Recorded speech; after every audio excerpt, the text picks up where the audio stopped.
Բարև ձեզ, եթերում առաջին լրատվականն է։ Նախ մի քանի լուր առաջին գծից 3 ուշ երեկոյան Պաշտպանության նախարարի մամուլի քարտուղար Արծրուն Հովհաննիսյանը տեղեկացրել է, որ մեր սպեցնազը, այսինքն հատուկ ջոկատայինները արգրավվել են ադրբեջանական մեկ բեռնված Ուրալ մակնիչի մեքենա, Լեռնային Ղարաբաղի Պաշտպանության նախարարությունը հրապարակել է նաև մեքենայի պետհամարանիշերը։ Սահմանային նորություններին մենք դեռ կվերադառնանք,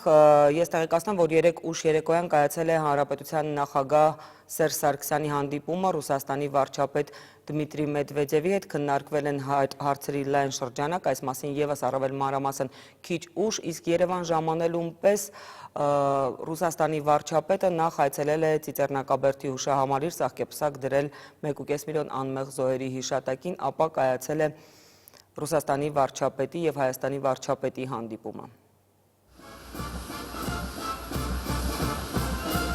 Ռուսաստանի վարչապետի այցի մասին հանրությանը հայտնի էր դարձել դեռևս ամիսներ առաջ։ Դմիտրի Մեդվեդևի հայաստանյան այցի բազմաթիվ կարևորագույն հարցերով օրակարգ էր սահմանվել։ Նրան Զվարթնոց օդանավակայանում դիմավորեց վարչապետ Աբրահամյանը արարողակարգի բոլոր կանոններով։ Դիմավորման պաշտոնական արարողությունից անմիջապես հետո Ռուսաստանի վարչապետի գլխավորած պատվիրակությունն ուղևորվեց Ծիծեռնակաբերդի հուշահամալիր հարգանքի տուրք մատուցելու հայոց ցեղասպանության զոհերի հիշատակին։ Ռուսաստանի կառավարության ղեկավարը ծաղկեպսակ դրեց հուշարձանին, ապա ծաղիկներ խոնարհեց անմար կրակի մոտ եւ 1 րոպե լռությամբ հարգեց 101 տարի առաջ նահատակված հայերի հիշատակը։ Արդեն կառավարության շենքում նախ տեղի է ունեցել Հայաստանի և Ռուսաստանի վարչապետների առանձնազրույցը, ապա պատվիրակությունների ընդլայնված կազմով հանդիպումը։ Մի շարք ոլորտներում ստորագրվել են երկկողմ համագործակցության վերաբերյալ փաստաթղթեր։ Վերջին օրերին Լեռնային Ղարաբաղի սահմանին Ադրբեջանի նախաձեռնած լայնամասշտաբ ռազմական ագրեսիան միայն բազմապատկել էր Մինսկի խմբի համանախագահ երկրի վարչապետի հայաստանյան այցի նկատմամբ միջազգային հանրության ուշադրությունը, սակայն հայաստանյան, ռուսաստանյան և միջազգային մեդիայի բազմաթիվ լրագրողների համար երկու երկրների վարչապետերը միայն հայտարարություն էին պատրաստել առանց հարցուպատասխանի։ Վարչապետ Հովիկ Աբրահամյանը նախ իր գործընկերոջ հետ հանդիպումը ջերմ և բարեկամական գնահատեց, ապա հստակեցրեց, որ քննարկվել են հայ-ռուսական և ԵԱՏՄ շրջանակում ինտեգրացիոն փոխգործակցության հարցեր, գործընկերության հիմնական ուղղություններն ու խնդիրները։ Կարևորվեց Լեռնային Ղարաբաղի և Ադրբեջանի շփման կրակի դադարեցումը, 1994 թվականի հրադադարի ռեժիմի պահպանումն ու ամրապնդումը, խնդիրը բացառապես խաղաղ բանակցությունների միջոցով և ԵԱՀԿ Մինսկի խմբի շրջանակներում լուծելը։ Վարչապետի խոսքով քննարկվել են նաև էներգետիկայի, տրանսպորտի, գյուղատնտեսության, զբոսաշրջության, հումանիտար համագործակցության, կրթության, մշակույթի մասին հարցեր, իրավապայմանագրային դաշտը, որն այսօր համալրվել է նոր համաձայնագրերով։ Մանրամասը քննարկեցինք Հայաստանի Հանրապետության բնական գազի առաքման գնի չեսպան հարցը, որի շուրջ փոխադարձ համաձայնություն ամրագրվեց համապատասխան փաստաթղթերի ստորագրմամբ։ Երկու կողմերն էլ ընդգծել են վերին լարժ սահմանային անցակետի անխափան գործունեության կարևորությունը։ Վարչապետ Աբրահամյանի խոսքով բանակցություններն ընթացել են կառուցողական մթնոլորտում։ Խոսքը վերցնելով Ռուսաստանի վարչապետը լրացնելով հայ գործընկերոջն ավելացրեց, որ պայմանավորվել են, որ ԵԱՏՄ շրջանակում գործակցությանը ոչինչ չպետք է խանգարի։ Ինչպես հայտնի է, ԵԱՏՄ միջկառավարական խորհրդի նիստը Երևանից տեղափոխվում է Մոսկվա, ինչը Հայաստանում դժգոհություն է առաջացրել։ Դմիտրի Մեդվեդևը նշեց, որ կարճաժամկետ ապագայում ԵԱՏՄ անդամ երկրների վարչապետերի հանդիպումը տեղի կունենա Հայաստանում և համապատասխան միջոցառումներ կանցկացվեն։ Խոսել ենք հետագայում եվրասիական ինտեգրացիայի հետագա ամրապնդման մասին, պայմանավորվել ենք, որ դրան ոչինչ չպետք է խանգարի, նույնիսկ այս կամ այն հանդիպման տեղափոխումը։ Պայմանավորվել ենք, որ հետագայում ևս հանդիպելու ենք։ Այդուամենայնիվ մեր քննարկման հիմնական թեման առևտրատնտեսական կապերն էին։ Դմիտրի Մեդվեդևի խոսքով 1 միլիարդ 250 միլիոն դոլար առևտրաշրջանառությամբ Ռուսաստանը մնում է Հայաստանի գլխավոր արտաքին առևտրային գործընկերը, չնայած գների անկման պատճառով ծավալները մի փոքր նվազել են։ Ռուսական ներդրումները 4 միլիարդ դոլար են կազմում։ Մեդվեդևի խոսքով ատոմակայանի շահագործման ժամկետի երկարացման գործնական ծրագիր է մեկնարկել։ Պայմանավորվել ենք էներգետիկ համագործակցության հարցերի վերաբերյալ, ներառյալ գազի առաքման հարցերը, որը շատ կարևոր է Հայաստանում կայուն էներգասպառման համար, նաև հանրապետության հետագա զարգացման համար։ Օրվա ամենաթեժ թեմայի Ղարաբաղի-ադրբեջանական սահմանի լարվածության առնչությամբ Մինսկի խմբի համանախագահ երկրի վարչապետը նշեց, որ այն քննարկել է վարչապետի հետ, կքննարկի նաև նախագահի հետ։ Այս իրավիճակն առանց որևէ կասկածի ծայրահեղ լուրջ մտահոգություն է առաջացնում։ Հույս ունենք, որ կրակի դադարեցման ռեժիմը կպահպանվի։ Հույս ունենք, որ քաղաքական գործընթացը կվերսկսվի, որ կարգավորմամբ զբաղվեն դիվանագետները, ոչ թե զինվորականները, որպեսզի մարդիկ չզոհվեն, չոչնչանան ենթակառուցվածքները։ Ռուսաստանի վարչապետը հայտնեց, որ իր երկիրը հետագայում ևս Մինսկի խմբի կազմում պատրաստ է շարունակելու միջնորդական առաքելությունը, օգտագործելով իր ազդեցությունը ՄԱԿ-ում եւ ԵԱՀԿ-ում։ Արդեն ավելի ուշ ռուս գործընկերոջը ճանապարհելուց հետո վարչապետ Աբրահամյանը պատասխանելով լրագրողների հարցերին հստակեցրեց, որ սահմանին ռուսական գազի մատակարարման նոր գինը կլինի $150 1000 խորանարդ մետրի համար։ Արմինե Ուդումյան, Ռոմիկ Խաչատրյան, Առաջին ալիք։ Իսկ արդեն ուշ երեկոյան նախագահ Սերժ Սարգսյանը վերադառնալով Բեռլինից ընդունել է պաշտոնական այցով Հայաստան ժամանած Ռուսաստանի Դաշնության կառավարության նախագահ Դմիտրի Մեդվեդևին։ Սերժ Սարգսյանը նշել է, որ Ռուսաստանի վարչապետի պաշտոնական այցը լավ հնարավորություն է քննարկելու երկկողմ քաղաքականության օրակարգի հարցերի լայն շրջանակը, նշելով, որ ցավոք այցը կայանում է բարդ ժամանակաշրջանում։ Ադրբեջանը հերթական անգամ փորձեց լուծել Ղարաբաղյան խնդիրը ռազմական ճանապարհով, ձեռնարկեց լայնամասշտաբ օպերացիա Ադրբեջանի զինանոցում եղած սպառազինության ողջ սպեկտրի կիրառմամբ։ Ցավալի է, բայց այդ զենքը կիրառվել է նաև խաղաղ բնակչության նկատմամբ։ Զոհվել են երեխաներ, տարեց մարդիկ, սակայն շնորհիվ Պաշտպանության բանակի զինվորների և հրամանատարների պրոֆեսիոնալ գործողությունների այդ փորձը կասեցվել է։ Նախագահը վստահություն է հայտնել, որ Ռուսաստանի վարչապետը տեղյակ է, որ Հայաստանում լայն արձագանք ստացավ այն փաստը, որ ադրբեջանցիները ողջ ուժով կիրառեցին այն զինատեսակները, որ նրանք ձեռք են բերել վերջին ժամանակներում Ռուսաստանից։ Դա հասկանալի է, քանի որ Հայաստանում ժողովրդական մակարդակով Ռուսաստանին համարում են մերձավոր դաշնակից և բարեկամ։ Այսօր ստեղծվել է այնպիսի իրավիճակ, որ մենք չենք բացառում հերթական սադրանքը, քանի որ և երեկ և այսօր լրատվական դաշտում այդ սադրանքները շարունակում են և մենք իհարկե մեծ պատրանքներ չունենալով ակնկալում ենք Մինսկի խմբի համանախագահներից և մեր դաշնակիցներից հասցեական հայտարարություններ և որոշակի գործողություններ, որովհետև երկրորդ փորձը կարծում եմ կբերի լայնամասշտաբ օպերացիայի, քանի որ հենց սկզբից մենք որպես 1994 թվականի զինադադարի համաձայնագրի մասնակից երկիր չէինք կարող մի կողմ մնալ այդ ամենից, նշել է Հանրապետության նախագահը։ Սերժ Սարգսյանը նաև ափսոսանք է հայտնել, որ ԵԱՏՄ մասնակից երկրներից մեր որոշ գործընկերներ հրաժարվել են գալ Երևան նախորդ ծրագրված միջոցառմանը մասնակցելու նպատակով։ Ես չգիտեմ դրանով նրանք որքանով օգնեցին Ադրբեջանին, բայց որ հաստատապես գցեցին մեր կազմակերպության հեղինակությունը, դա միանշանակ է, ասել է Սերժ Սարգսյանը։ Ռուսաստանի վարչապետ Դմիտրի Մեդվեդևը ևս վստահություն է հայտնել, որ հիմա լավ հնարավորություն է տպավորություններով ու տեղեկատվությամբ փոխանակվելու երկկողմ գործերի առումով։ Ցանկանում եմ ձեզ տեղեկացնել, որ մենք բանակցություններ անցկացրինք, քննարկեցինք մեր երկրների տնտեսական համագործակցության ողջ սպեկտրը, ստորագրեցինք իմ կարծիքով ապագային վերաբերող կարևոր փաստաթղթեր, պայմանավորվեցինք տարբեր հարցերի, այդ թվում այնպիսի բարդ բանավիճային ու կարևոր հարցերի շուրջ, ինչպիսին է օրինակ գազի գնագոյացումը, ինչը իմ կարծիքով կարևոր է Հայաստանի կայուն զարգացման համար։ Երևի դարձյալ որոշ հարցեր մենք ձեզ հետ հակիրճ կքննարկենք, նշել է Ռուսաստանի վարչապետը։ Չեմ թաքցնի, իհարկե կառավարական պատվիրակության համաձայնեցված պաշտոնական այցը եղավ շատ դժվար ժամանակահատվածում, բայց մենք ծրագիրը չփոխեցինք։ Մենք համարում ենք, որ դա պարտականություն է որպես Հայաստանի գործընկեր ստանալ տեղեկատվություն, ինչպես ասում են, առաջին ձեռքից, հասկանալ, թե ինչ է կատարվում և իհարկե անել մեզնից կախված ամեն ինչ որպես գործընկեր, դաշնակից, որպես Մինսկի խմբի մասնակից, որպեսզի իրադարձությունները զարգանան հանգիստ սցենարով։ Մենք ելնում ենք նրանից, որ հիմա ամենակարևորը խաղաղություն պահպանելն է, բանակցային սեղանի շուրջ վերադառնալը, նույնիսկ անտեսելով այն, որ հիմա այդ բանակցությունների ֆոնը մեղմ ասած ամենալավը չէ։ Ես շատ լավ հիշում եմ ձեզ հետ մեր նախկին զրույցները, միգուցե այն ժամանակ հնարավորությունների մի մասը չհաջողվեց իրականացնել, բայց ամեն դեպքում խաղաղ բանակցություններին, հանգիստ քննարկումներին այլընտրանք չկա։ Սրա հետ է կապված նաև իմ այժմյան այցը, կցանկանայի որոշ բաներ ձեզ հետ քննարկել, թե ինչ կարելի է անել մոտ ապագայում, բայց ինչ վերաբերում է Եվրասիական միության պետությունների կառավարությունների ղեկավարների խորհրդի նիստի հետաձգմանը, ապա Դմիտրի Մեդվեդևը հույս է հայտնել և ասել է, որ հավատացած է, որ ամեն դեպքում ընդմիջում չի լինի։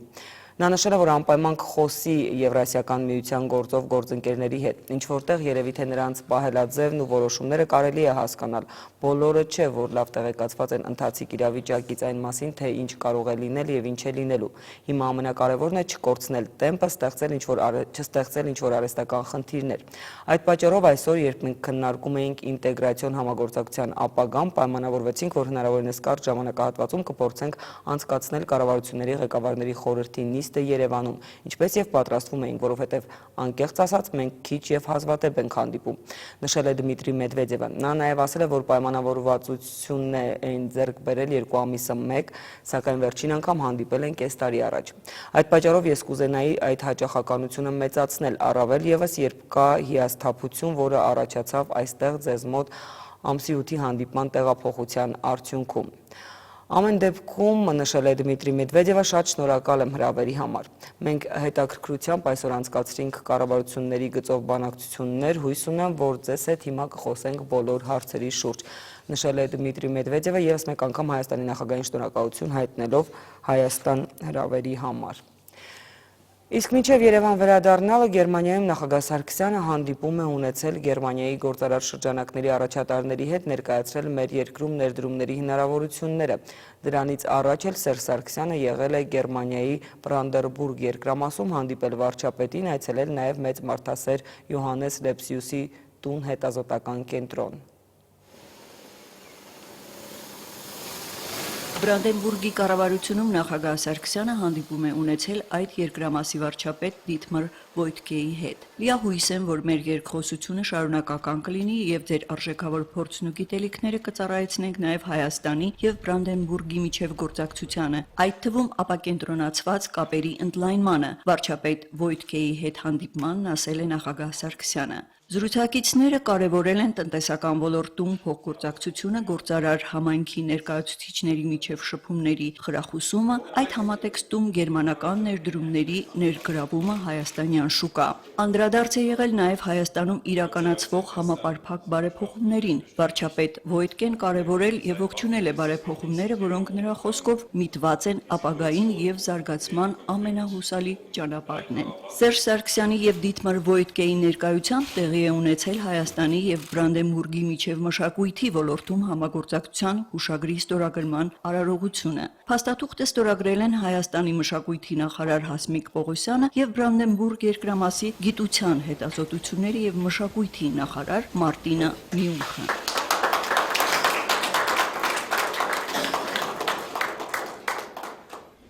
Նախագահն այցելել է նաև Յոհաննես Լեպսուսի տուն հետազոտական կենտրոն։ Սերժ Սարգսյանը կենտրոնի գիտական ղեկավար Ռոլֆ Հոցվելդի ուղեկցությամբ շրջայց է կատարել հետազոտական հաստատությունում, եղել է Լեպսուսի առանձնասենյակում, որտեղ նրան ցուցադրել են գաղտնի արխիվներում պահվող Լեպսուսի ձեռագիր փաստաթղթերը։ Շրջայցի ավարտին նախագահը գրառում է կատարել կենտրոնի պատվավոր հյուրերի գրքում։ Որպես Հայաստանի Հանրապետության նախագահ եւ պարզապես որպես հայ, խոր երախտիկով եմ գրում այս տողերը։ Միայն մեծ մարդասերն ու արդարության անմնացորդ նվիրյալը այդքան հաղորդակից կարող էր լինել մեկ այլ ժողովրդի ցավին։ Յոհաննես Լեպսուսի գրչի շնորհիվ է նաեւ, որ այսօր շուրջ 1 դար հետո ճշմարտությունը կենթանի է, իսկ ժամանակն անզոր սքողելու մարդկության սևեջերը։ Հայաստանն այսօր կանգուն է հայ ժողովրդով, ինչպես դա ինքն էր փափագում։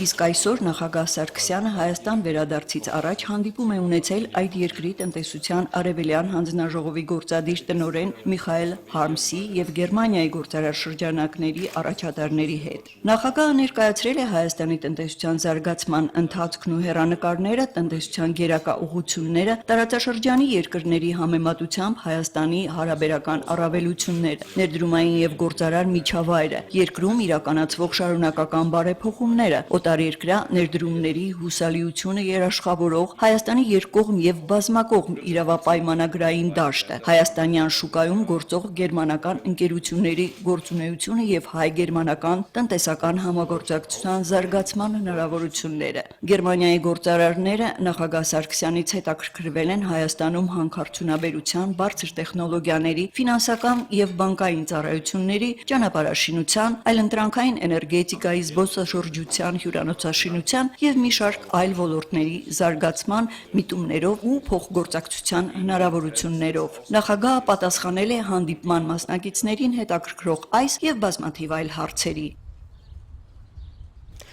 Երեկ Ստեփանակերտում կայացել է Արցախի նախագահ Բակո Սահակյանի ասուլիսը տեղական ու միջազգային լրատվամիջոցների համար։ Արցախի ղեկավարը հանգամանորեն ներկայացրել է վերջին օրերի իրադարձությունները, խոսել բանակցություններին Արցախյան կողմին ներգրավելու անհրաժեշտության մասին, նաև անդրադարձել Մինսկի խմբի համանախագահների հետ հանդիպումից սպասվող ակնկալիքներին։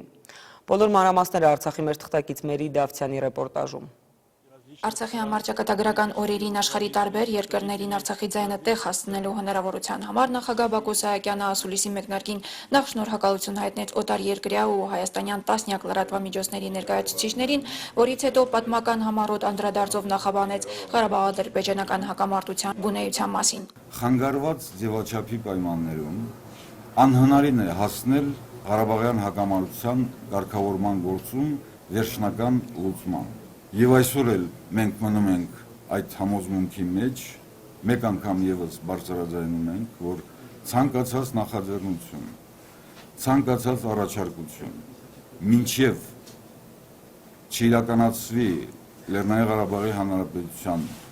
պաշտոնական մասնակցությամբ, այդ առաջարկությունները չեն կարող լիարժեքորեն եւ վերջնականապես կյանքի կոչվել։ Ինչու նախագահը որոշեց խոսել հենց այսօր ասուլիսի առաջին հնչած հարցը Live News-ից, որին ի պատասխան Բակո Սահակյանը ներկայացրել է, թե ինչ առավել կարևոր աշխատանքներով էին զբաղված լարվածության 5 օրերին։ Միանգամայն ենթադրելիորեն հարցադրումների գերակշռող մասը վերաբերում էր հակամարտության հանգուցալուծման հնարավոր ելքերին ու ԵԱՀԿ Մինսկի խմբի հետ տարվելիք աշխատանքների տրամաբանության փոփոխությանը։ Վերջինիս մասով Արցախի նախագահը հայտնեց, որ արցախյան կողմը միշտ էլ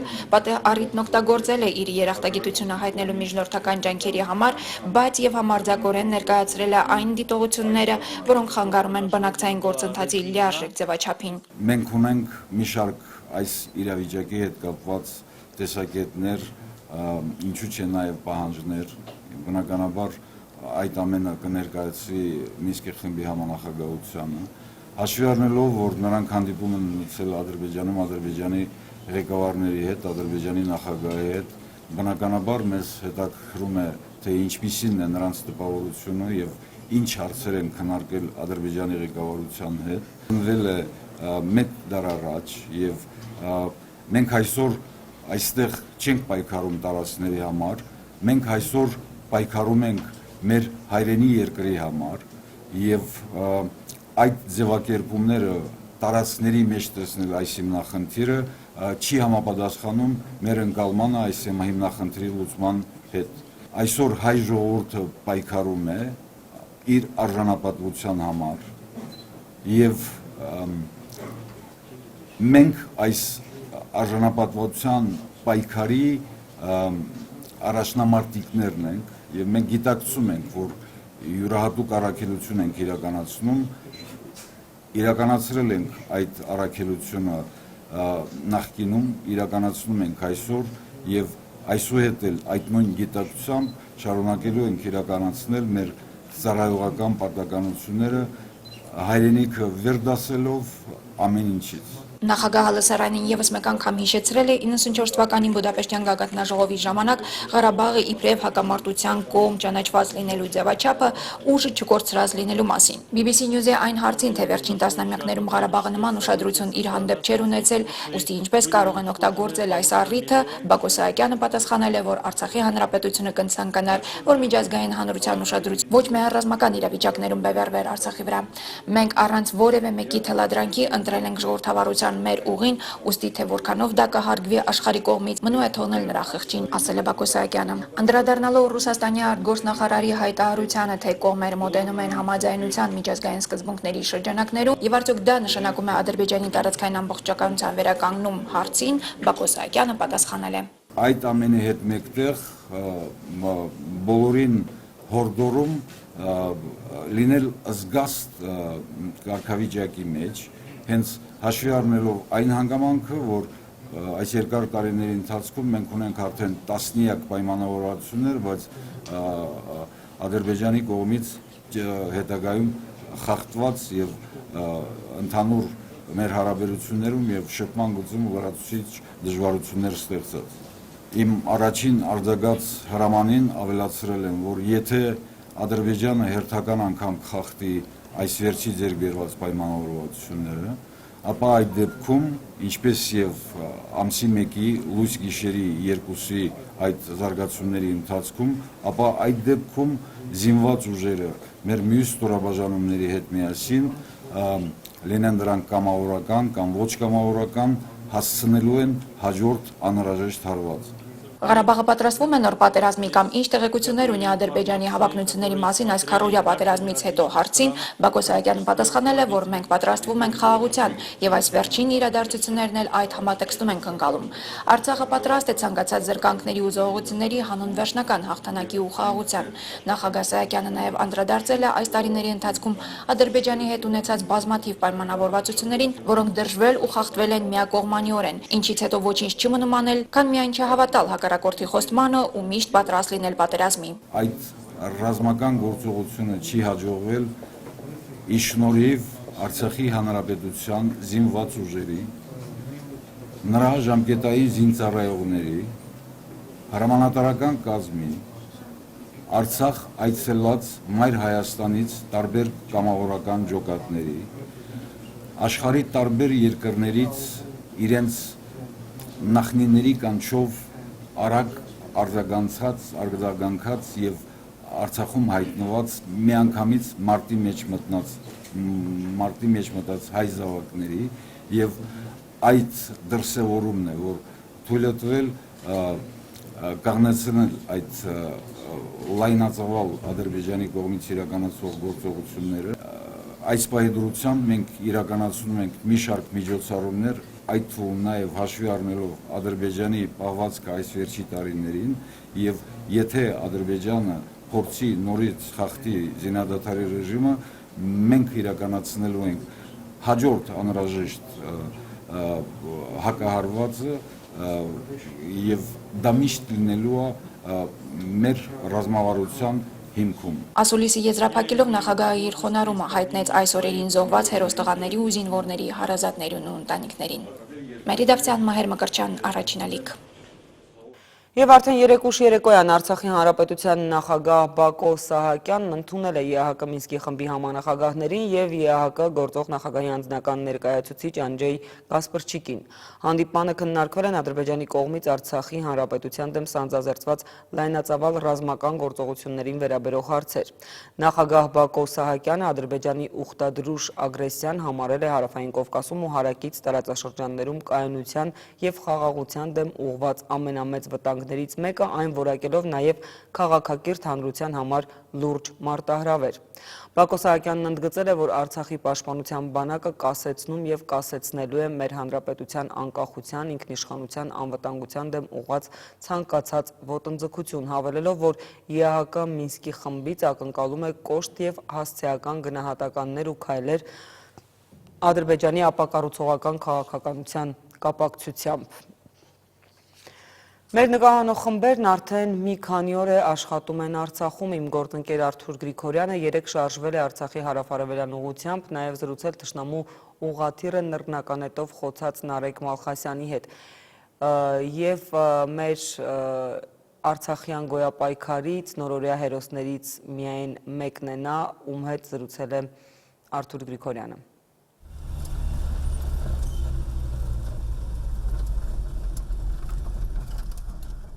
Հայկական զինուժի հարավային ուղղության դիտակետերից մեկն է, որտեղից ինչպես ափի մեջ դիտարկում է ռազմաճակատի գծի մի ամբողջ հատված։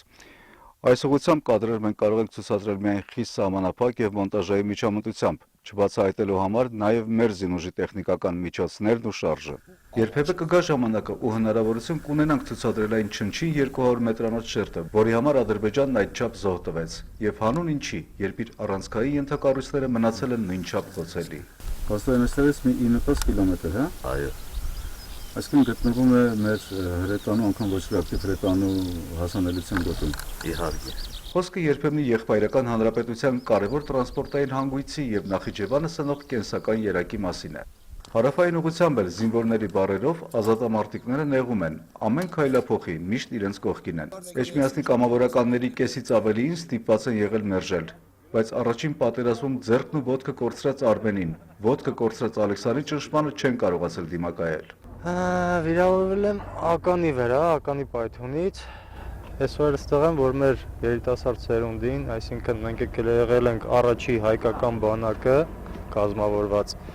Այսօր եկել ենք մեր հետնորդներին, մեր երեխեքին, մեր բալեքին թև ու թիգուն կլնենք, ուժ տանք, ոգեշնչենք, որ այս մեր հողնա սրանից հետ կանգնել չկա։ Մենք զինվորական ենք, այդ կապ չունի։ Եթե երկրին, Հայաստանին, Արցախին վտանգած սպառնում, մենք մեր հրամանատար գեներալ-լեյտենանտ Մամուել Գրիգորյանի գլխավորությամբ երկրապահներով ընդեղ ենք, կապ չունի։ Կլինի հաշմանդամ, կլինի առոշ, թե ով ուզում ալնի։ Իսկ այս հերոսին շատերը գիտեն։ Թշնամու ուղղաթիռը նռնականետով խոցած Նարեկ Մալխասյանն է, եւ պետք չէ անհանգստանալ նրան հոսպիտալում տեսնելով։ Այն նույն ուղղաթիռի բեկորներից թեթև վնասել է ոտքը։ Նորմալ է, չէ՞, հանգիստ արդեն քայլում ես։ Բայց հանգիստ կարողանում ես քայլել։ Մոտ 2-3 օրից էլի բարձրանալ եմ մարտական դիրքեր։ Իսկ այսօր գիտես ինչ օր է։ Ապրիլի 7-ը։ Եվ Մայրությանը գեղեցկության տոնը։ Մամ ջան, շնորհավոր եմ քո տոնը։ Ուզում եմ, որ միշտ ուրախ լինես ու կյանքում քո աչքից արցունք չգնա։ Ադրբեջանի դեմ մի ամբողջ հայություն է եւ ողջամտությունը նրան պետք է որ հուշի չձեռնարկել քայլեր, որոնք կնպաստեն այս տեսարանների բազմացմանը։ Մենք առաջինը պետք է գնանք, որ թուրքը մեզ տենա, հիշի։ Հայկական աշխարհի հարավ-արևելյան տարածքից Արթուր Գրիգորյան, Էդգար Դավթյան, Առաջին ալիք։ Լեռնային Ղարաբաղի պաշտպանության բանակը հրապարակել է 2016 թվականի ապրիլի 2-ից Ղարաբաղի ադրբեջանական շփման գծում տեղի ունեցած մարտական գործողությունների ժամանակ հանուն հայրենիքի զոհված պաշտպանության բանակի զինծառայողների անունները դրանք ներկայացնում ենք։ Ուրֆանյան Արմենակ Մայերսի, Ալոյան Քյարամ Քալաշի, Մովսեսյան Ռուդիկ Բախշի, Թորոսյան Հայկ Վահանի, Գալստյան Հրաչ Վարդանի, Վարդանյան Գևորգ Գագիկի, Ղահրամանյան Հենրիկ Ռուդոլֆի, Ղարիբյան Հրանտ Սամվելի, Կիրակոսյան Հովսեփ Գեղամի, Մարգարյան Նոդարիկ Արտաշի, Փարամազյան Յուրի Անատոլիի, Ստեփանյան Մերուժան Արթուրի, Հակոբյան Ռաֆիկ Խլղաթի, Ասատրյան Աղասիս Արմենի, Յուզուխովիչ Վիկտոր Ալեքսանդրի, Մկրչյան Նարեկ Վարդանի, Սահակյան Սարգիս Արմենակի, Հայրապետյան Դավիթ Ռազմիկի, Նարինյան Վլադիկ Ստեփանի, Կիրակոսյան Գոր Կարապետի, Սիմոնյան Նվեր Սարոյի, Սահակյան Ղարիբ Հայասերի, Բալայան Ազնաուր Ռաֆիկի, Մայլյան Հովսեփ Ռաֆայելի, Գրիգորյան Հայկ Ռոդիկի, Գասպարյան Նորիկ Ժորայի, Զաքարյան Վահե Սամվելի, Միքայելյան Արամայիս Գրիգորի, Աբրահամյան Արամ Արայիկի, Թադևոսյան Վարդան Սուրիկի, Գալստյան Սաշա Վաչագանի, Եղոյան Բենյամին Ներսեսի, Աբգարյան Տիգրան Արամի, Ալիխանյան Վլադիմիր Վարուժանի, Մկրչյան Գեղամ Ռաշիդի, Գասպարյան Դավիթ Յուրիի։ Սրանք այն հայորդիներն են, ում շնորհիվ մենք այս պահին ունենք խաղաղություն սահմանին, թեպետ հարաբերական, բայց նաև այս տղաների շնորհիվ է, որ գործողություններն առավել ակտիվ չեն։ Նաև տեղեկացնեմ, որ ի հիշատակ սահմանին զոհված զինվորների ապրիլի 10-ին ժամը 19-ին Երևանի Ստեփան Շահումյանի անվան հրապարակից կմեկնարկի լռության երթ։ Երթի մասնակիցներին խնդրվում է գալ մոմերով, ծաղիկներով, լռության երթին կմիանան նաև Հայ առաքելական եկեղեցու Արարատյան, Կոտայքի եւ այլ թեմերի քահանաները, ովքեր էլ կմատուցեն հոգեհանգստյան կարգ։ Երթի անցկացումը ի գիտություն է ընդունել նաև Երևանի քաղաքապետարանը։ Շարունակում ենք թողարկումը։ Ստեղծված իրավիճակի հանգուցալուծման ամենակարճ ու միակ ողջամիտ ճանապարհը Լեռնային Ղարաբաղի Հանրապետության իրավական ճանաչումն է, որը թույլ կտա լիարժեք ու միջազգայինորեն ընդունված երաշխիքներով ապահովել նրա ժողովրդի անվտանգությունն ու տարածաշրջանի կայունությունը, նշված է Արցախի ազգային ժողովի խմբակցությունների տարածած կոչի մեջ։ Հայկական երկրորդ հանրապետության օրենսդիրները միջազգային հանրությանն ու առաջին հերթին ԵԱՀԿ Մինսկի խմբի համանախագահությանը կոչ են արել հստակ իրավական ու քաղաքական գնահատական տալ վերջին օրերին Լեռնային Ղարաբաղի Հանրապետության հանդեպ իրականացված ահաբեկչական գործողություններին եւ կոնկրետ քայլեր ձեռնարկել Ադրբեջանի ագրեսիան զսպելու ուղղությամբ։ Արցախի падգամավորները վստահեցրել են, որ շարունակում են կողմնակից լինել հարցի խաղաղ կարգավորման սկզբունքին եւ շնորհակալություն են հայտնել Արցախի պաշտպանության բանակին։ Պայծառ տղաներ, որոնց աչքերում հուր կա, հայրենիքը պաշտպանելու անկոտրում կամք, նույնիսկ այն դեպքում, երբ քայլելը, նույնիսկ շարժվելն անհնար է, նրանց ուշքն ու միտքը դարձյալ մարտի դաշտում է զինակից ընկերների կողքին, որոնցից լավագույններն այդպես էլ կմնան միայն հուշերում։ Ռուզան Վարդերեսյանն այցելել է կենտրոնական կլինիկական զինվորական հոսպիտալ, հանդիպել այնտեղ բուժում ստացող մեր հերոս տղաների հետ և բոլորիս կողմից փոխանցել արագորեն ապաքինվելու մաղթանքները։ Իր կյանքի ընդամենը 20-րդ տարում Դավիթն արդեն հասցրել է 2 ոտքն էլ կորցնել, բայց փոխարենը կյանքի մեծ փորձ ձեռք բերել։ Նրա պատմությանն անտեղյակ մարդը չի էլ կասկածի, որ հոգում այդքան արիություն ունեցող երիտասարդը վերմակի տակ անդամահատված ոտքերն է թաքցնում։ Պրոթեզավորումից հետո պատրաստ է նորից դիրքեր վերադառնալ, անավարտ գործ ունի։ Նախարարին խնդրել եմ գնահատականը։ Պատրաստ եմ։ Դավիթն ամեն ինչ ոչ միայն պարզ հիշում է, այլև առանց ավելորդ հուզմունքի է պատմում։ Պայթեցի, տեսա որ երկու ոտքս չկա, մի ոտքով հենց շարվայց դոդով կապեցի, իսկ մյուս ոտքով բացինքի շնուրկով, կես կա բացինքի շնուրկը հանեցի կապեցի։ Սողալով։ Չէ, ես չեմ սողացել, սա մինապատված է, որ սողալով է տպայթելու է։ Դասակիր եմ հանդարնակել ինձ այնտեղից անել։ Դավիթը մեկն է այս օրերին ամպուտացիայի ենթարկված 5 զինծառայողներից։ Ընդհանուր առմամբ ունենք 121 վիրավոր, որոնցից 10 ծանր, 5-ը ծայրահեղ ծանր վիճակում են։ Գնդապետ Խաչատրյանը վստահեցնում է, որ միջին ծանրության բոլոր վիրավորները առաջիկա 1 շաբաթվա ընթացքում դուրս կգրվեն հիվանդանոցներից։ Ռազմաբժշկական օղակը գնդապետի գնահատմամբ իր աշխատանքը փայլուն է կատարել։ Այն ընտրույթները, որոնք որ գոյություն ունեն ՆԱՏՕ-ի բանակներում, կա այսպիսի հասկացողություն վիրավորին առաջին ոսկյա ժամվա ընթացքում բժշկական օգնության կազմակերպում մեր յուրաքանչյուր զինծառայող այդ օգնությունը վստահեցնում եմ ձեզ, որ ստացել են, յուրաքանչյուր զինծառայող վիրավոր կրակի տակ դուրս է բերվել մեր բժշկական անձնակազմի կողմից, որոնք որ հետագայում վիրահատական բուժում, որակավորված վիրահատական բուժում ստացել են առաջիկա մոտակա կայազորային հոսպիտալում։ 121 վիրավորներից 32-ն այս պահին բուժում են ստանում կենտրոնական զինվորական հոսպիտալում, որոնց թվում նաև 5 ծայրահեղ ծանր վիրավորները։ Այս օրերին հոսպիտալային պայմաններում մահվան 1 դեպք է արձանագրվել։ Բուժվարչության պետը վստահեցնում է, այդ 1 դեպքից բացի, որ շատ ծանր էր, ով հասել է վիրահատական սեղանին, փրկվել է։ Միջազգային եւ ընդհանրապես համաշխարհային բոլոր բանակներում չկա այդպիսի հասկացողություն առաջնագծում կատարել պլաստիկ վիրահատություններ, հատկապես վիրավորների թվի այդպիսի քանակի դեպքում, քանի որ պայքարը գնում է ոչ միայն վիրավորի կյանքի համար, այլ նաև հետագա հաշմանդամությունը կանխելու, մենք կարողացել ենք նաև այդ պայմաններում կատարել 2 պլաստիկ վիրահատություն, անոթների վերականգնման, որի արդյունքում ստորին վերջները պահպանվել են։ Նարեկն այդ օրը դիրքերից իջել էր, իր հանգստի օրն էր, կրակոցները լսելուն պես նորից վերադարձել է ու վիրավորվել։ Հիմա այդ ամեն ինչի միջով անցնելուց հետո պատրաստ եք էլի գնալ։ Բայարգը պատրաստ եմ, սա բուժվել է, որ միանգամից ետը թողնდა։ Առանց քուն ու հանգիստ ունենալու այս անձնակազմն առաջին իսկ օրից սահմանից տեղափոխված զինվորին ընդունել ու խնամել է, մոռանալով անգամ սեփական ընտանիքի ու հոգսերի մասին։ Աստված դա շուտ վերջացնի այդ ամեն ինչը, բայց մենք պատրաստ ենք։ Ամբողջ ասնա պատրաստ օգնելու մեկս մյուսին։ Գիշեր ու ցերեկ։ Միշտ մենք իրենց կողքին ենք, միշտ խրախուսում ենք, որ մենք կանգնած ենք իրենց կողքին, եթե պետք լինի մենք էլ կգնանք։ Բայց տղաները բուժանձնակազմից մեկ դժգոհություն ունեն։ Խնդրում եմ, որ մենք դուրս գրենք եւ վերադառնան իրենց մշտական տեղակայման վայրերը, իրենց ընկերներին մոտիկ, իրենց ծառայության վայրերը եւ անընդհատ բուժծառայողներից նեղանում, վիրավորվում, որ իրենք իրենց ընկերների մենակ են թողել։ Տղեկ դիրքը մենք սկես տեղը։ Տղեկ ջան, սա ցավը տանեմ, դուք հիմա տեղեք մենք սա հանգիստ բարկած ենք։ Դիմասը մենք էլ ենք դեսա գալի։ Եթե Դավիթն ու Նարեկն իրենց ասելիքները մեր տեսախցիկի միջոցով կարող են փոխանցել ընկերներին, Արմանը ցավոք չի կարող դա անել։ Ինչ կուզեիք այդ տղեկին ասել։ Կուզեի ասել, բայց իրանք չկան որ ուզենամ ասել։ Ցավը տանեմ։ Մինչև վերջին վիրակապը, վերջին թելը չքանդվի, ոչ մի զինծառայող չի վերադառնալու իր մշտական տեղակայման վայր, վստահեցնում է բուժվարչության պետը։ Հայոց բանակն այնքան ուժ ու ներուժ ունի, որ թույլ չի տա վիրակապով զինվորին մեկնել առաջնագից։ Ռուզաննա Վարդերեսյան, Արտակ Գևորգյան, Առաջին ալիք։ Եվ վերջին տեղեկությունը, որ հրապարակել է Լեռնային Ղարաբաղի Հանրապետության պաշտպանության նախարարությունը Ղարաբաղի ադրբեջանական շփման գծում այս գիշեր տեղի ունեցած իրադարձությունների վերաբերյալ։ Ապրիլի 7-ի լույս 8-ի գիշերը Ղարաբաղի-ադրբեջանական հակամարտ զորքերի շփման գծի ողջ երկայնքով հակառակորդը շարունակել է խախտել կրակի դադարեցման շուրջ ձեռք բերված պայմանավորվածությունը։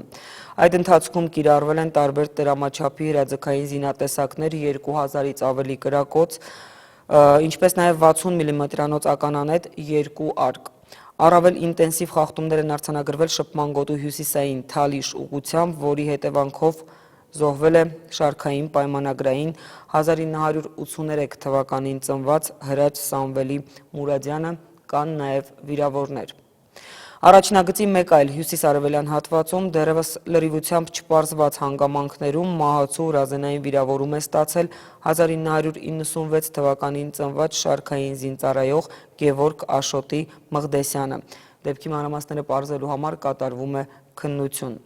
Լեռնային Ղարաբաղի Հանրապետության պաշտպանության նախարարությունը կիսում է կորստյան ծանր վիշտն ու իր զորակցությունը հայտնում զոհվածների ընտանիքների անդամներին, հարազատներին ու ծառայակիցներին։ Առանց Արցախի մասնակցության բանակցություններն արդյունավետ չեն կարող լինել։ Երեկ խորհրդարանում հայտարարել է Հայաստանի արտգործնախարարի տեղակալ Շավարժ Քոչարյանը։ Նա անդրադարձել է նաև սահմանային լարվածությանը, դրան հայկական կողմերին չգոհացնող միջազգային արձագանքին։ Փոխարտգործնախարարը ազգային ժողով գնացել էր ներկայացնելու նախագահի ստորագրած հայ-բելարուսական համաձայնագիրը։ Խորհրդարանը հասցրել է սպառել քառօրյայի օրակարգը։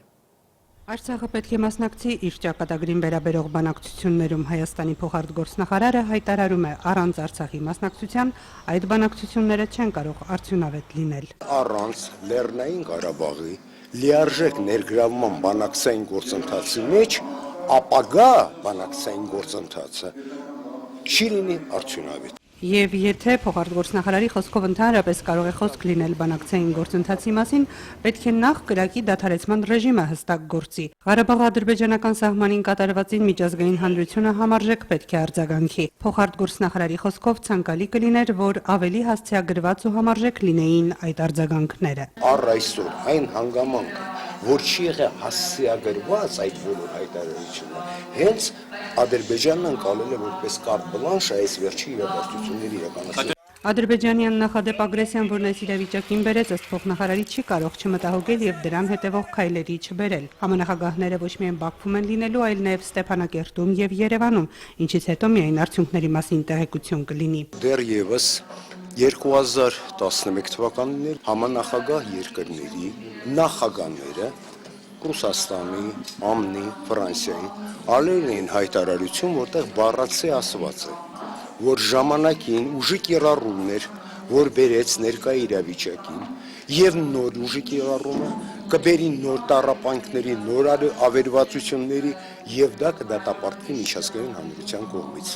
Դա այն հայտարարությունն է, որ արել են 3 նախագահները։ Այն ինչ որ հիմա տեղի ունեցավ, հենց դա է։ Դա նոր ուժի կիրառում է։ Շավարժ Քոչարյանը խորհրդարան էր եկել ներկայացնելու Հայաստանի եւ Բելարուսի միջև նախագահի ստորագրած համաձայնագիրը, որը նախատեսում է Բելարուսում անկախ պետությունների համագործակցության կանոնադրական եւ այլ մարմիններում Հայաստանի ներկայացուցչության հիմնումը։ Օրենսդիրն այսօր նախագահի ներկայացրած մեկ այլ համաձայնագիր էլ քննարկեց։ Այն նախատեսում է փոխօգնություն ԱՊՀ երկրների արտաքին սահմաններում ճգնաժամային իրավիճակի դեպքում։ Արձանագրությունը ստորագրել են Հայաստանի, Բելարուսի, Ղազախստանի, Ղրղզստանի, Տաջիկստանի հանրապետություններն ու Ռուսաստանի Դաշնությունը։ Սահմանային ճգնաժամը ազգային անվտանգության փոխտնօրենի պարզաբանմամբ ոչ թե պատերազմական իրավիճակ է ենթադրում, այլ սահմանային կետերում մարդկանց չկազմակերպված ներհոսք, ինչը կարող է պայմանավորված լինել հարակից պետությունում պատերազմական կամ ահաբեկչական ակտի հետ։ Հայաստանի դեպքում ըստ արտաքին հարաբերությունների հանձնաժողովի նախագահի խոսքը վերաբերում է Թուրքիայի, Իրանի եւ Վրաստանի սահմաններում հնարավոր ճգնաժամին։ Այստեղ պետք է ավելի շատ նկատի ունենալ Թուրքիայի հետ սահմանային հնարավորությունները, Թուրքիայի այս կամ այն կերպով ներգրավվածությունը համաշխարհային տերորի եւ ահաբեկչական կազմակերպությունների հետ համագործակցելուն հնարավոր հոսքերը եւ նաեւ մենք պետք է նախապես ունենանք մեխանիզմներ հնարավոր սպառնալիքների դեպքում նաեւ դրանց դեմ կոլեկտիվ կերպով եւ նաեւ շահագրգիռ պետությունների ներգրավվածությամբ այն իրականացնել։ Օրվա խորհուրդն էլ չմոռացվեց դեռնիստի մեկնարկին։ Մայրության ու գեղեցկության տոնին չհայտարարված ու դեռ չավարտված պատերազմի 7-րդ օրը առաջին շնորհավորանքը հերոսացին մայրերինն է, որոնց որդիների հաղթական համազարկով է անսասան հող հայրենին։ Մեր մայրերը իրոք առուծածին մայրեր են եւ մեր ազգի ճակատագրերը մենք պետք է փնտրենք մեր մայրերի մեջ։ Բոլորի սրանից ուզում եմ խոնարհվել եւ շնորհակալություն հայտնել հայ մայրերին, ովքեր մեզ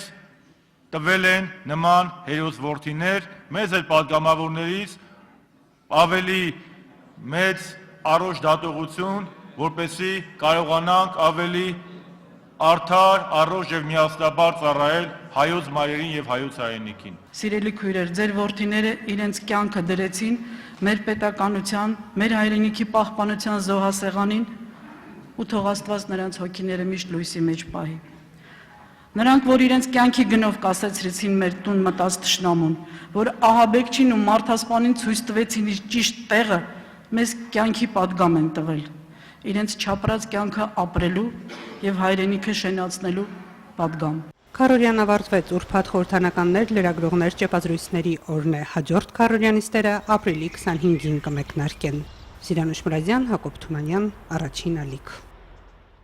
Ֆրանսիայի ազգային ժողովի եւ Սենատի մի խումբ անդամներ նամակ են ստորագրել ԵԱՀԿ-ից պահանջելով Լեռնային Ղարաբաղի Հանրապետությանը ներառել խաղաղ կարգավորման բանակցային գործընթացում։ Նամակը հրապարակել է Մոնտ պարբերականը, Լեռնային Ղարաբաղը որպես պետություն վաղուց ապացուցել է իր կենսունակությունն ու վստահելիությունը, հետևաբար եկել է ժամանակը, որ Ստեփանակերտը մասնակցի բանակցություններին, նշել են ֆրանսիացի պատգամավորները։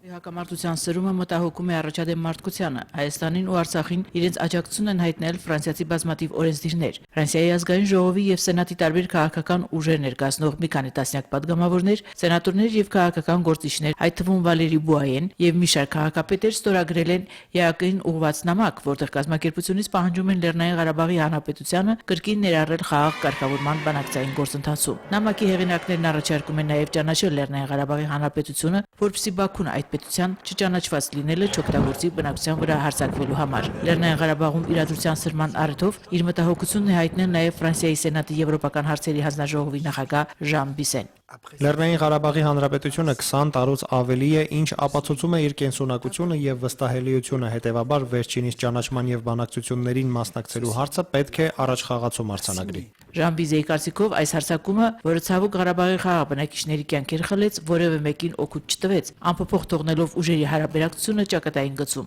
Բիզեի գնահատմամբ ղարաբաղցիների համար անկախությունը եւ հանրապետության հիմնումը ոչ այլ ինչ է, քան խաղաղ ու անվտանգ ապրելու միջոց, իր քաղաքացիներին հարգող աշխարհին բաց եւ ապագային միտված ժողովրդավարական պետություն կառուցելու հնարավորություն։ Հայտարարությամբ են հանդես եկել Ֆրանսիա-Հայաստան բարեկամական խմբի նախագահ Ֆիլիպ Կալտենբախը եւ փոխնախագահ Փարիզի Ալբորֆիլ Արվարձանի քաղաքապետ սենատոր Լուկ Կարվոնասը։ Նրանք անընդունել են համարել ադրբեջանական զորքի կողմից հրադադարի խախտումը եւ իրենց աջակցությունն ու համերաշխությունն են հայտնել Լեռնային Ղարաբաղի հայերին ու ամբողջայությանը։ Սենատոր Ֆիլիպ Կալտենբախը առաջարկել է հայց ներկայացնել ՄԱԿ-ին հրադադարի խախտումը քննող միջազգային հանձնաժողով ստեղծելու համար։ Լուկ Կարվոնասն էլ կոչ է արել Ֆրանսիայի իշխանությանը չսպասել Մինսկի խմբին ու Լեռնային Ղարաբաղի գծում իրադրության լարվածությունը մեղմելու եւ քաղաքացիական բնակչությանը պաշտպանելու համար դիմել ՄԱԿ-ի անվտանգության խորհուրդ։ Երկու սենատորները միացել են ապրիլի 9-ին Փարիզում Ադրբեջանի դեսպանատան դեմ ֆրանսիահայերի նախաձեռնած ցույցին մասնակցելու կոչին։ Մարիամ Մխիթարյան, Առաջին ալիք։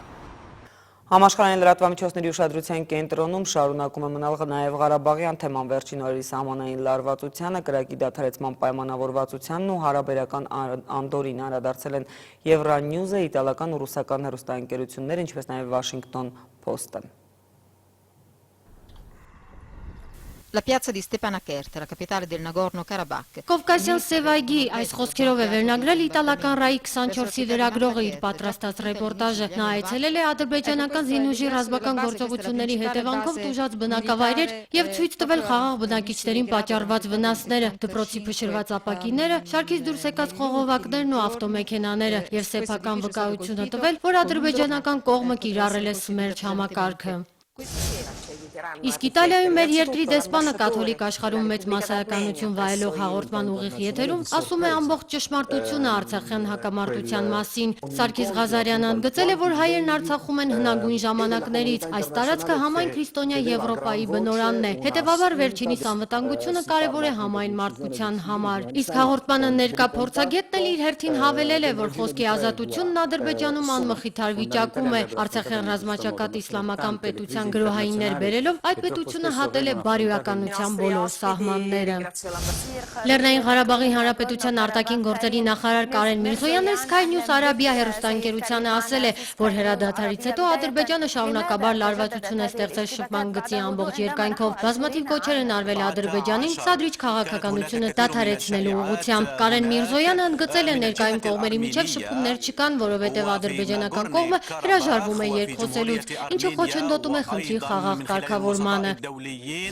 Եվրոնյուզը այսօր եւս լրահոսի ուշադրության առանցքում է պահել Արցախյան հիմնախնդիրը, անդրադառնալով Հայաստանի նախագահ Սերժ Սարգսյանի հանդիպմանը Գերմանիայի կանցլեր Անգելա Մերկելի հետ, Եվրոնյուզը նշել է, որ Հայաստանը միջազգային հանրությանը կոչ է անում ճանաչել Լեռնային Ղարաբաղի անկախությունը։ Եվրոնյուզը մեջբերել է նախագահ Սարգսյանի խոսքը, որտեղ նա նշում է, որ սահմանի ամբողջ երկայնքով Ադրբեջանի կողմից բռնություններ են կիրառվել, արհամարելով խաղաղություն հաստատելու միջազգային հանրության 20-ամյա ջանքերը։ Իր արկածախնդիր պահվածքով Ադրբեջանը տարածաշրջանը դարձեց աշխարհի ամենաթեժ կետերից մեկը, նախագահային հղում անելով, ասում է Եվրոնյուզը, ավելացնելով, որ երկու կողմերը միմյանց են մեղադրում զինադադարի պայմանավորվածության խախտման համար։ Ըստ լրատվամիջոցի Գերմանիան որպես ԵԱՀԿ գործող նախագահ հաստատել է, որ փաստահավաք առաքելություն կուղարկի Լեռնային Ղարաբաղ։